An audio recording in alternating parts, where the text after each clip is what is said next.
February data has been released and it looks bad. We thought January was a slow start of the year for 2025. February was even worse. Let's take a look. So on the screen, this is February 2025 TREP data, which shows the real estate market movement in the GTA area.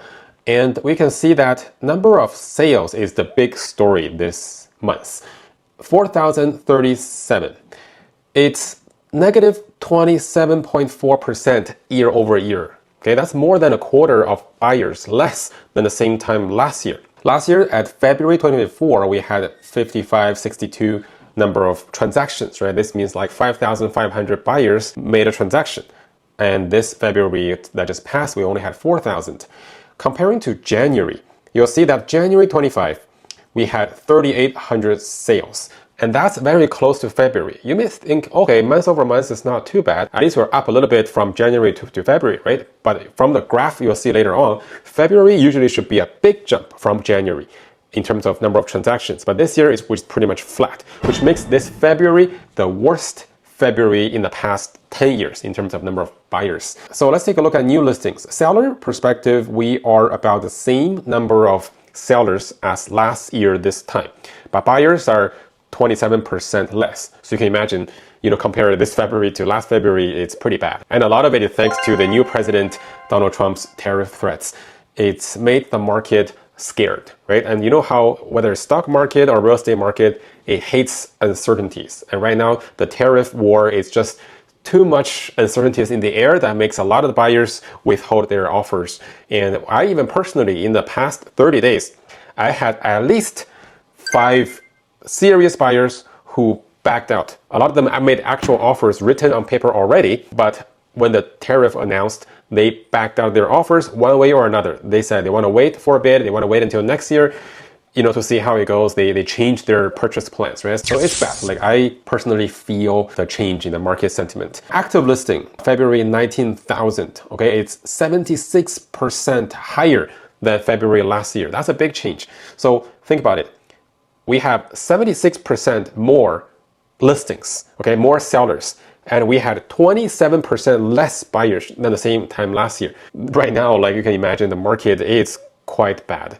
Average price compared to last year, there's a negative 2.2% change on average price, and we'll see what's contributing to that change. So if you look at the more specific regions, you'll notice that the average price, okay, the negative 2.2% can be mostly attributed to 905 area, okay? And it's across all property types, not just condos. Detached 905 area, the average price negative 3%. Semi-detached negative 5.3%. Townhouse negative 4.6%. Condos negative 4.7%. And if you look at the 416 area, which is in Toronto, you'll see that different property types have different, at least, change, positive, negative. It's not all one direction. But 905 area, the surrounding neighborhoods all generally went down, doesn't matter what property type it is. I mean, one theory is that last year, the 905 area had a bigger jump, right? Because people were hopeful that March last year was going to start dropping rates. Obviously, that didn't happen, but people were thinking that, right? So people were hopeful. So last January and February 2024, had a lot of market movements, especially in the 905 area. But now it has dropped back down, right? So 905 area is getting the hit more obviously. Like the prices are coming down a bit. So now let's take a look at the graphs. It's the same data, but let's put it into a graphical format. On the screen, you'll see the 4 important metrics. On the top left, it's sales volume. Top right is average price. Bottom left is new listings, number of new sellers. And the bottom right is active listings, all the sellers on the market. Hopefully you can see this clearly. So number of sales, you can see the 4,000, right? It's quite a bit difference from last year. And even though it's a small improvement from January, it's still, like you can see last year, it jumped from 4.2 thousand to 5.6 thousand, right? It's a big jump. But this year it didn't happen. A number of new listings, you can see it's 11.4. It is about the same as last month, slightly down, about the same as last year. We saw the year-over-year differentiation is very small. So last year, February had a lot more sellers than January, but this year we had about the same, but they started very high. January started at 12,000 new sellers. February kept about the same amount, right? And average price, even though it looks like it went up a little bit from January, it's still lower than last year, right? The negative 2.2% lower than last year is reflected in the average price. And active listings, it's quite a bit higher. Last year was 11.1 thousand. This year, the past February, we ended with 19.5 thousand, which is very high. And even last year, at the peak of last year, was only 25,000, right? So we're already almost there. And last year we started very low. This year we started way too high. Now, if we take a look at the past 10 years, the same data, let's make it a 10-year view. You'll see that, why do I say it's the bad February? Because you can see the 4,000 sales is right here. You see this point? Right here.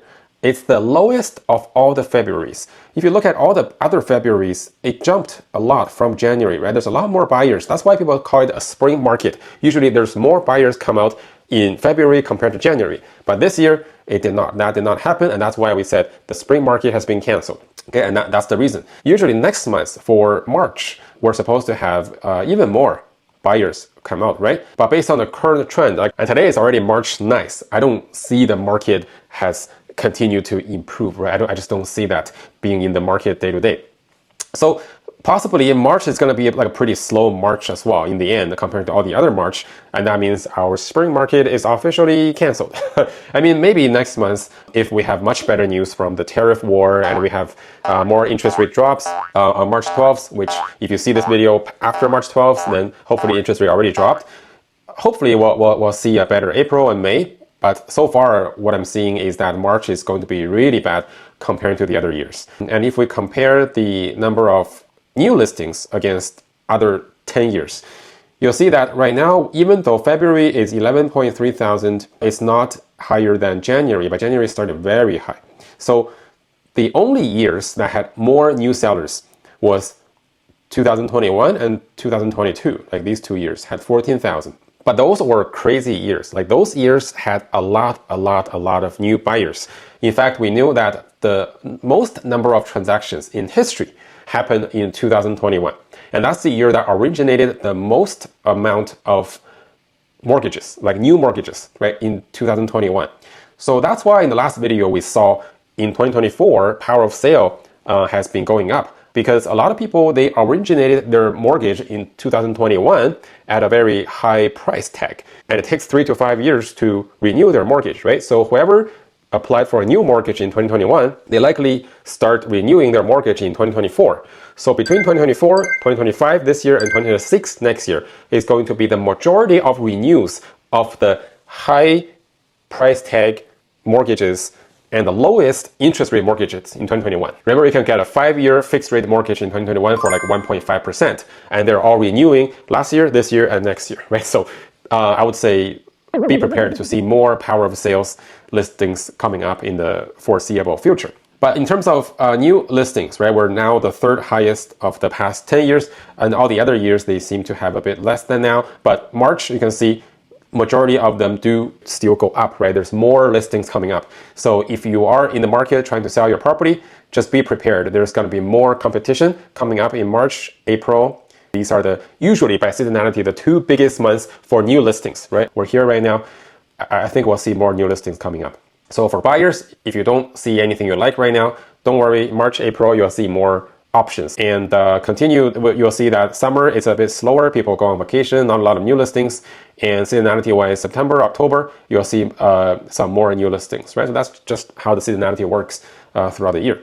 So now, if we take a look at the active listing, which is the total number of sellers on the market, not just the new ones coming from each month. This is the accumulative number of sellers on the market right now.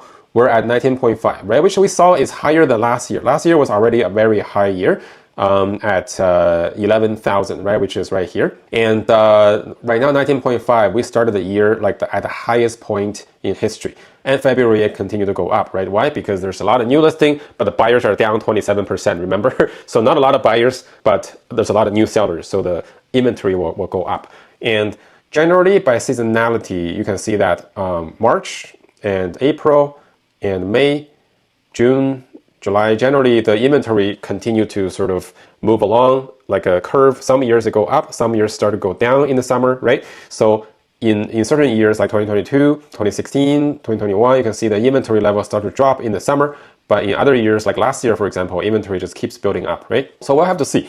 But generally, if we started already at this point, even if we keep a very moderate growth, right, we're going to see a lot of inventory that's happening this year. And that's why, we do worry a bit about the market condition this year. It could be everybody was hoping for a better 2025, but based on what I'm seeing right now, like it's possible 25 is going to be a slow year, even compared to last year, which is already a slow year, right? So if you look at the average price though, right now overall, right? If we look at all the property types, we're not too bad, but we are below 2022, right? 2022 is here, 1.33, and 2024 is 1.1 here, and 2023 is above where we are right now, right? So you can see we are the fourth highest average price in the last 10 years, right? We're still higher than 2021, 2020, 2019, we're still higher than these numbers. But being here, we're already behind the last 3 years. So on average, if you bought real estate in the past 3 years, you're unlikely the price is going to be higher than what you bought it for. I mean, it's different from condos and detached. We'll take a quick look in a minute. Okay, on this screen, you're looking at 4 metrics that shows you the heat of the market: sales to new listing ratio, months of inventory, sold to listing price ratio, and days on market, right? So sales to new listing ratio compares the ratio between new buyers and new sellers this month. And you can see 0.33 is a lot lower than last year at 0.49, right? Which means there's a lot more sellers and a lot less buyers.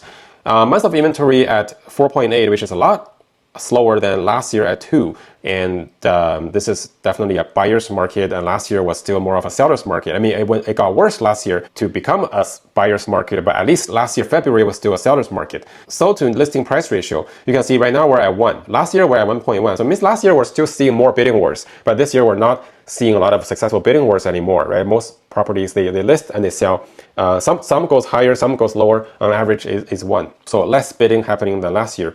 And days on market, right now we're at 28 days. Last year was 25, right? It does take longer to sell a property on average. And if you look at the past 10 years of data, you'll see what I mean by this is the slowest February. You can see that sales to new listing ratio, we're at 0.33. It is the slowest February, right, of the past 10 years. And it's a big difference between, like, if we're the bottom first place, the bottom second place was 0.49, which is quite a bit higher than where we are right now, right? So you can see that we're not only the lowest, we're by far, like, we're so much lower than the second place, which is quite surprising for a spring market. And for months of inventory, it's the same. You're looking at 4.8, right? This is the months of inventory like we saw.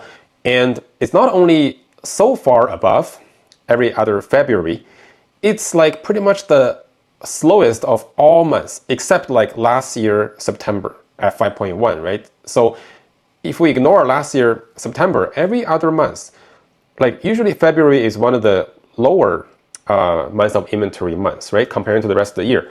So much higher than February's and higher than every other month for the past 10 years, except 1 month. Which you can see why I'm disappointed, right, at the February performance.